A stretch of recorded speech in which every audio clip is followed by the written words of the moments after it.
लक्ष्य और विचारधारा को पूरा करने वाला त्यागी और समर्पित कार्यकर्ता अगर आपके पास नहीं हो तो लक्ष्य और विचारधारा अपने आप में परिवर्तन करने लायक नहीं होगी।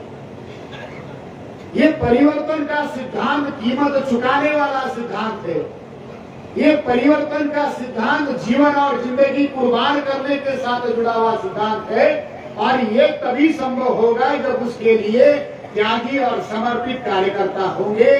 तो आज तक जितने भी चढ़ उतार मानसिक में आए या आज ये कारवा यहाँ तक आया है कि जिसकी पहचान समाज में है, वो सारा का सारा ये जो विरासत जो मानसिक की बनी है उसकी नींव त्याग और समर्पण पर खड़ी है और वो उस महान विरासत को जिन कार्यकर्ताओं ने अपनाया और उस संकट की स्थिति में उसने उसको आगे बढ़ाया, उन त्यागी समर्पित मिशनरी कार्यकर्ताओं को हमने ये वर्ष समर्पित करने का निर्णय किया।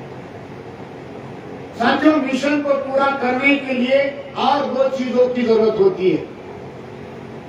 दुनिया का कोई भी मिशन बगैर मशीनरी और मिशनरी के पूरा नहीं होता।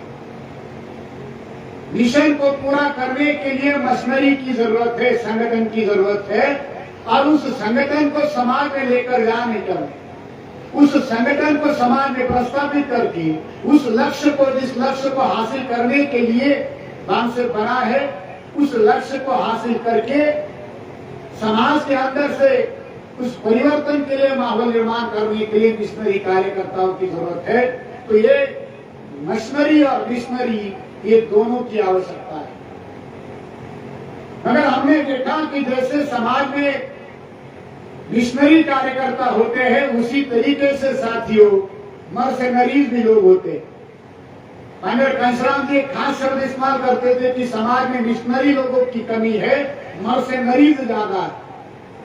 यहाँ ये जो विषय साथियों ने रखा, ये विषय ये हमारी अपनी समीक्षा की दृष्टि से हमने रखा।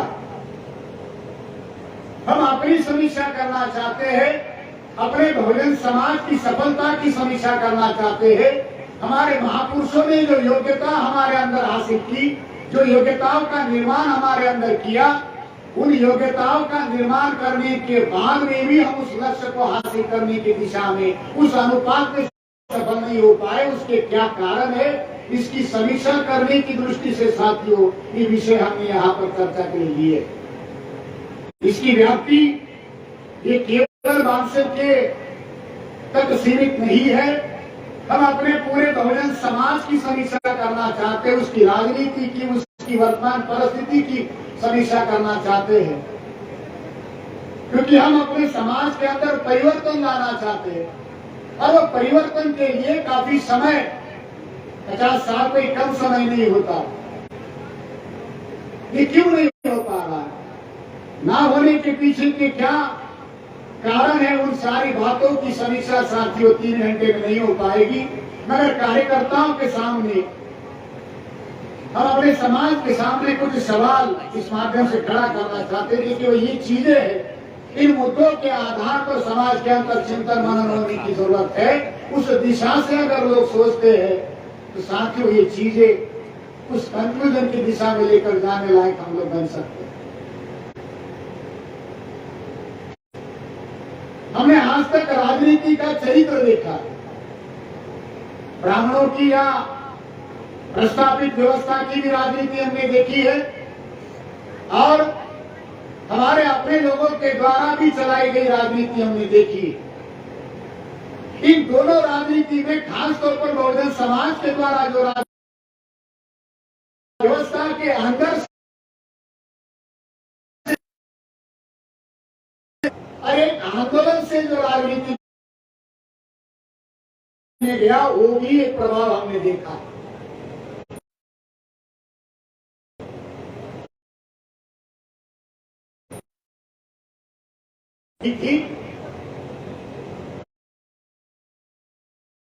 मगर जो आंदोलन की बात बोलकर आंदोलन के आधार पर जो राजनीति में आए, बहुत सारा इतिहास है। सत्यशोधक आंदोलन के द्वारा एक राजनीतिक विकल्प तैयार करने की बात हुई।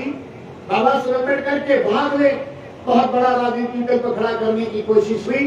पेरियार के आंदोलन से और लगभग जहां कहीं भी सामाजिक आंदोलन भारत में हुआ, उस सारे सामाजिक आंदोलन के आधार पर हर राज्य में राजनीति की भी प्रक्रिया का उभार हुआ। तो मामला केवल यहां तक सीमित नहीं है, पूरे देश भर के राजनीतिक आंदोलन का अगर उठाकर देखोगे, खासतौर पर बहुजन समाज से जुड़े हुए राजनीति को देखोगे, तो कहीं ना कहीं उसके आने वाले जो नेता है वो सामाजिक आंदोलन से कहीं ना कहीं उनकी जड़ें जुड़ी हुई थी। तो आखिर वो आंदोलन से जो लोग राजनीति में गए वो भी विफल क्यों हुए? जिनके पास स्पष्टता थी, उद्देश्य विचारधारा की समझ थी, वो भी क्यों हुए? साथियों, हमने एक आम चरित्र देखा, उसी को हमने यहाँ चर्चा के लिए रखा, क्योंकि विषय की व्याप्ति बहुत ज्यादा है और समय अभाव है, इसलिए हम इसके ऊपर अभी कंक्लूजन में 2-3 ही बातें मैं कहूंगा। हमने एक चरित्र देखा, मैं किसी साधारण स्तर पर बात नहीं कर रहा हूं, मैं पूरी ये व्यवस्था का अनुभव हमारे सामने जो आया वो ये हमने देखा कि बहुजन समाज से जो भी सामाजिक आंदोलन से राजनीति में जाना चाहते हैं, वो सामाजिक आंदोलन से जो भी राजनीति में जाने की प्रक्रिया में रहे या राजनीति करना चाहते थे, वो राजनीति में सफल होने से पहले ही अपनी सामाजिक जड़ें काटने का काम करते रहे। बहुत बड़ा गंभीर मुद्दा हमारे सामने हमसे बनी, हमसे अपने लक्ष्य रखा कि गैर राजनीतिक जड़ें समाज की लगाई जाए। ये नॉन पॉलिटिकल रूट्स, ये शब्द ही समाज को हमसे की देन। तो जो भी राजनीति में गया, वो राजनीति में सफल होने से पहले ही अपनी सामाजिक जड़ें काटने का, कमजोर करने का काम करता रहा। ऐसा क्यों? उसका कारण है साथियों कि सामाजिक आंदोलन सिद्धांतों पर चलते हैं, नीति मूल्यों पर चलते हैं, अपने उद्देश्य और विचारधारा और सिद्धांतों पर चलते हैं, और राजनीति समझौते के आधार पर चलती है। जगह तो उसके लिए ये जो सामाजिक आंदोलन काम करने वाले जो लोग हैं, हमेशा सिद्धांत और उद्देश्य विचारधारा की बात करने वाले लोग हमेशा उनके लिए अवरोध बने रहेंगे। ये मामला अवसरवादिता के विरोध में अवरोध का मामला है। राजनीति अवसरवादिता के सिद्धांत पर खड़ी है। बहुजन समाज के लोगों की राजनीति अगर अवसरवादिता के सिद्धांत पर खड़ी है, तो वो जो अवसरवादिता का सिद्धांत है, वो सिद्धांत सामाजिक संगठन और सामाजिक आंदोलन के विरोध में है। सत्ता समझौते से भी मिल सकती है, मगर परिवर्तन समझौते से संभव नहीं होगा। इसलिए वो जो लोग राजनीति के अंदर जाकर समझौता करना चाहते हैं, उनके लिए सामाजिक काम करने वाले लोग हमेशा अवरोध के रूप में ही रहे।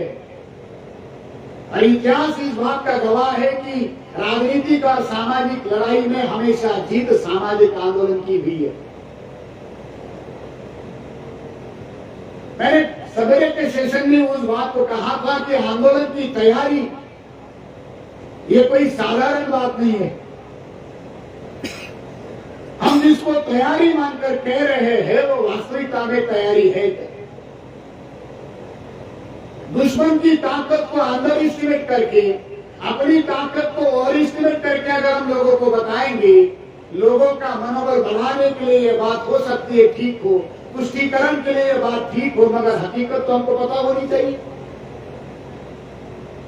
बगैर तैयारी के आधार पर हम लोग अगर कोई चीज करना चाहते हैं, तो साथियों राजनीति में या सामाजिक आंदोलन में वो चीजें संभव नहीं है। अवसरवादिता का सिद्धांत ये परिवर्तन के विरोध वाला सिद्धांत है। क्रांति अवसर पर खड़ी नहीं होती, क्रांति की प्रक्रिया निर्धारित होती है, उसका सूत्रपात स्पष्ट होता है। क्रांति का सिद्धांत अवसर के आधार पर खड़ा नहीं है। अगर कोई ये मानकर चलता है कि अवसर के आधार पर क्रांति की जा सकती है, नहीं संभव। और इसलिए साथियों, ये जो बात हमारे सामने आई कि बाबा साहब अम्बेडकर जी के निर्माण के बाद में या उससे पहले भी सामाजिक आंदोलन के आधार पर जो भी राजनीतिक दल खड़े रहे, उनकी विफलता के बहुत सारे कारण हमारे सामने है। अभी ये जगह नहीं कि उन सारे कारणों की चर्चा या समीक्षा करें। और ये चर्चा और समीक्षा हम किसी के ऊपर दोष लगाने के लिए नहीं कर रहे, ये चर्चा और समीक्षा सुधार के लिए और आने वाले समय के लिए खबरदारी के लिए ले रहे, ताकि उन चीजों के आधार पर आने वाले समय को तैयार किया जा सके। व्यक्तिगत महत्वाकांक्षा हो या अवसर का मुद्दा हो, ये बहुत सारे ऐसे मुद्दे इसके साथ जुड़े हैं। इसलिए साथ में इन चीजों को बहुत ज्यादा गंभीरता से जानने की जरूरत है। इसके ऊपर बहुत बड़ी चर्चा हम लोग करेंगे और केवल ये यहां तक सीमित नहीं रहेगी, उसकी चर्चा पूरे समाज के लिए खुली होगी। दूसरी बात साथियों, बांसेप की प्रासंगिकता का, तो साथियों बांसेप का एक लक्ष्य है, उस लक्ष्य के पूर्ति के लिए साधन के रूप में बांसेप बना है। खापर्डे साहब कहा करते थे कि जो साधन अपने लक्ष्य की पूर्ति के लिए लगने वाली रिक्वायरमेंट पूरा नहीं करता, वो संगठन फॉर्मेलिटी में कन्वर्ट हो जाता। हमारा लक्ष्य जितना महान है, उस महान लक्ष्य को हासिल करने के लिए लगने वाली उतनी महान योग्यता, उस विचार के स्तर को उस लेवल तक जाकर विकसित करने की जरूरत है। और वो जिम्मेदारी लेकर साथियों काम करना पड़ता है। बांसेप अपने आप में कोई लक्ष्य नहीं है, बांसेप भरी ही मिशन की पूर्ति के लिए है। तो हमारा प्राथमिकता, हमारा सारा जो लक्ष्य है, हमारा जो विजन है, वो हमारे ऑब्जेक्टिव के ऊपर केंद्रित है, साधन के ऊपर नहीं है। और ये जो लक्ष्य हमने रखा है, उन सिद्धांत और विचारधारा के आधार पर हम अगर काम करते हैं, तो ही उस मिशन को पूरा करने लायक बनेंगे। जिसकी विचारधारा समाज में प्रस्तावित है, वो शासक है।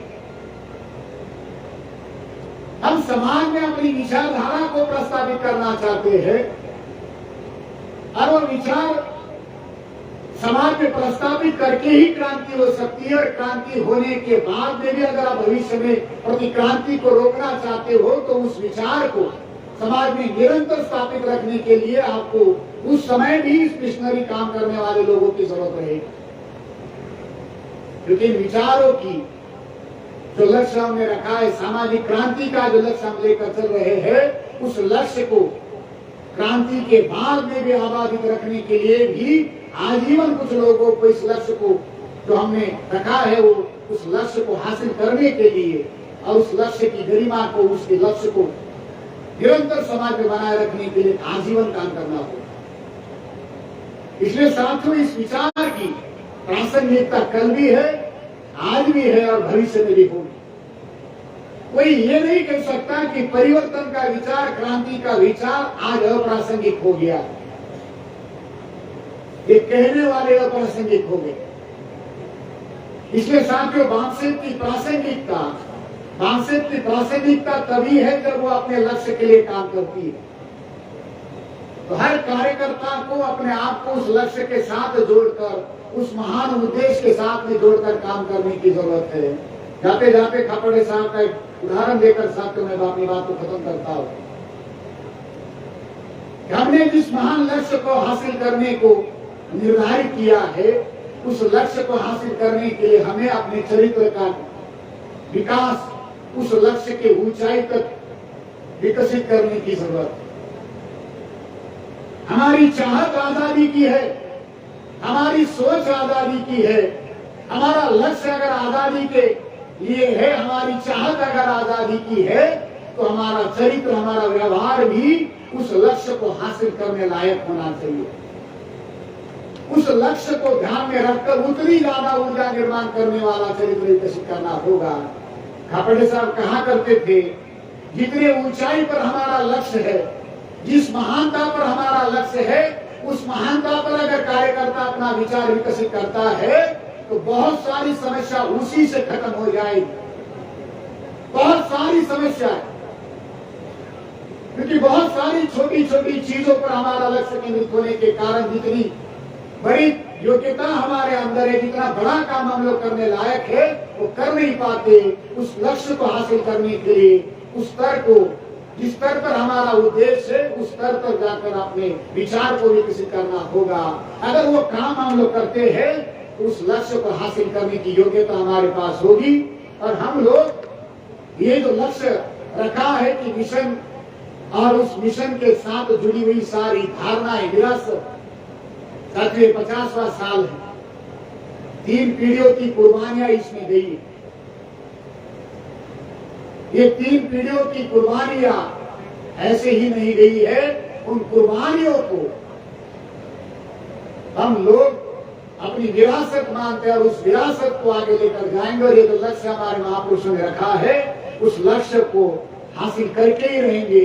आज इस मंच के माध्यम से हम ये आश्वासित करेंगे, आश्वासित करना चाहते हैं कि जब तक ये लक्ष्य, व्यवस्था परिवर्तन का जो लक्ष्य हमने रखा है, उस लक्ष्य को हासिल करने के लिए वाम से कटिबद्ध रहेगी। हम सारे मिशनरी कार्यकर्ता उसके लिए कटिबद्ध रहेंगे और उस लक्ष्य को हासिल करने के लिए लगने वाली सारी जरूरतें, उसके लिए जो जीवन और जिंदगी कुर्बान करने की जरूरत है, हम करेंगे। क्योंकि एक समर्पित जिंदगी ही लाखों समर्पित जवानियां तैयार कर सकती है। उस जवानियों को तैयार करने के लिए कुछ लोगों को ये काम करना होगा।